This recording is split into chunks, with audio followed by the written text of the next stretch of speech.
கிறிஸ்துவுக்குள் அன்பானவர்களே, காலைதோறும் கர்த்தரின் வார்த்தை என்ற நிகழ்ச்சியின் மூலம் உங்களுக்கு வாழ்த்துதலையும் வணக்கத்தையும் தெரிவித்துக் கொள்கிறேன். இன்றைய நாளுக்கான தேவ வார்த்தையானது சங்கீதங்களின் புத்தகம் 143 10 நீரே என் தேவன், உம்முடைய நல்ல ஆவி என்னை செம்மையான வழியிலே நடத்துவாராக என்று சங்கீதக்காரன் குறிப்பிடுகிறதை நாம் பார்க்க முடிகிறது. நம்முடைய தேசம் சுதந்திரம் பெற்றதற்கு பின்பு நம்மை ஆளுகை செய்வதற்கு நாமே அதிகாரிகளையும் தலைவர்களையும் தெரிந்தெடுத்து நாம் வாழ்ந்து வருகிறோம் இல்லையா? இதுவரைக்கும் பார்த்திங்கன்னா கடந்த காலங்களில் இங்கிலாந்து தேசத்தின் ஆளுகை அரசாங்கம் நம்மை கட்டுப்படுத்தி கொண்டிருந்தது. குடியரசு சுதந்திரம் பெற்ற பின்பு நம்மை நாமே ஆளுகை செய்து கொண்டோம். நம்மை நாமே ஆளுகை செய்யும் தலைவர்களை நம்மிலிருந்தே தேர்ந்தெடுத்தோம். சில வேளைகளில் நம்முடைய தேர்வு சரியானதாகவும் சில வேளைகளில் தவறானதாகவும் நமக்கு தோன்றுகிறது. அதுபோலவே இன்றைய வசனத்தின் படியாக பார்க்கும்போது பாவ அடிமைத்தனத்திற்குள்ளாக அடிமைப்பட்டிருந்த நம்மை விடுதலையாக்கின தேவன் நம்முடைய வாழ்க்கையின் சகல முடிவுகளையும் நாமே எடுக்கும்படி நமக்கு அவர் அதிகாரம் கொடுத்திருக்கின்றார். பாவத்திலிருந்து நம்மை விடுவித்து வழிநடத்துகிற தேவன் என்று நாம் பார்க்கிறோம். ஞானத்தானம் பெற்று பழைய வாழ்க்கை முற்றுப்புள்ளி வைத்து புதிய வாழ்க்கைக்குள்ளாக நாம் தெரிந்தெடுக்கப்பட்டிருக்கிறோம், தேவனுக்குள்ளாக வந்திருக்கிறோம் இல்லையா? அவ்விதமாக தேவன் நமக்கு அதிகாரம் கொடுத்திருக்கிறார். நம் முடிவுகளை நாமே எடுக்கும்படி அதிகாரம் கொடுத்தார். நாம் எடுக்கும் முடிவுகள் நம்முடைய வாழ்க்கையில் தாக்கங்களை ஏற்படுத்தி நம்முடைய நித்திய வாழ்க்கையை தீர்மானிக்கிறவர்களாக தான் அது காணப்படுகிறது.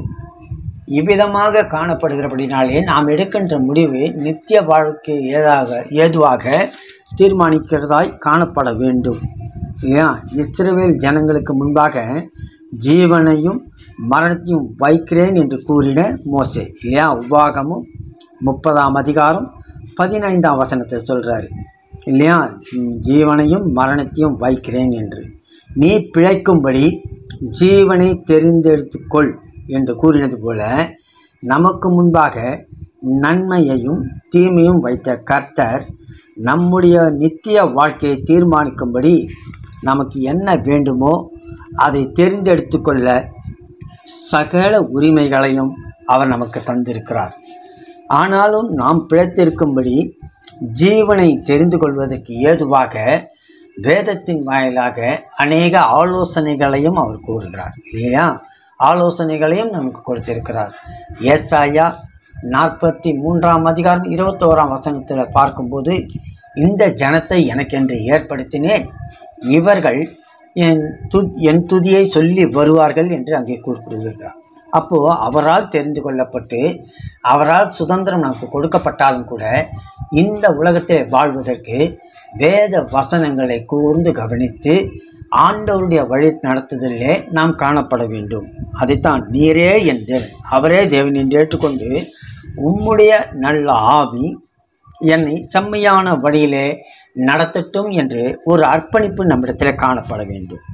அவ்விதமாக தேவன் நீரே என் தேவன் என்று சொல்லுகிறபடினாலே தேவனுக்குள்ளாக அவருடைய கட்டளைகளுக்கு வேத வசனங்களுக்கு கீழ்ப்படிந்து நாம் நடக்க நமக்கு அவர் அதிகாரம் கொடுத்திருக்கிறார். சுதந்திரம் கொடுத்தாலும் கூட ஒரு அதிகாரம் இல்லையா? அப்போது நம் சுதந்திரம் இருக்கிறது என்பதற்காக வேத வார்த்தைகளை விட்டு வழிவிலகி செல்லாதபடிக்கு எச்சரிப்போடு வாழ நாம் அழைக்கப்படுகிறோம். பிரியமானவர்களே, கிறிஸ்தவ வாழ்க்கையில் தேவன் எவரையும் எதற்கும் கட்டாயப்படுத்துவதில்லை என்பதை நாம் அறிந்து கொள்ள வேண்டும். அதே வேளையில் நமக்கு நன்மை உண்டாகும்படி ஆலோசனைகளை கூறியிருக்கிறபடினாலே நாம் கேட்டுக்கொண்டால் நம்மை நல்ல வழியில் கரம் பிடித்து வழி நடத்தவும் அவர் நமக்கு துணை நிற்கிறார்.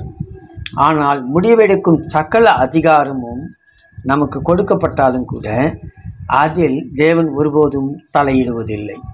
எனவே கர்த்தருடைய பிள்ளைகளாகிய நாம் நன்மையை தெரிந்து கொண்டு நித்திய ஜீவனை சுதந்திரிக்கத்தக்கதாக நீரே என் தேவன், உம்முடைய செம்மையான வழியிலே என்னை நடத்தும் என்று அர்ப்பணிப்போடு அவர் கரத்தை பிடித்து வழிநடப்போம். தேவன் தாமே நம் அனைவரையும் நலமான பாதையிலே இட்டு சென்று மேன்மை அடைய செய்வாராக. ஆமேன், ஆமேன்.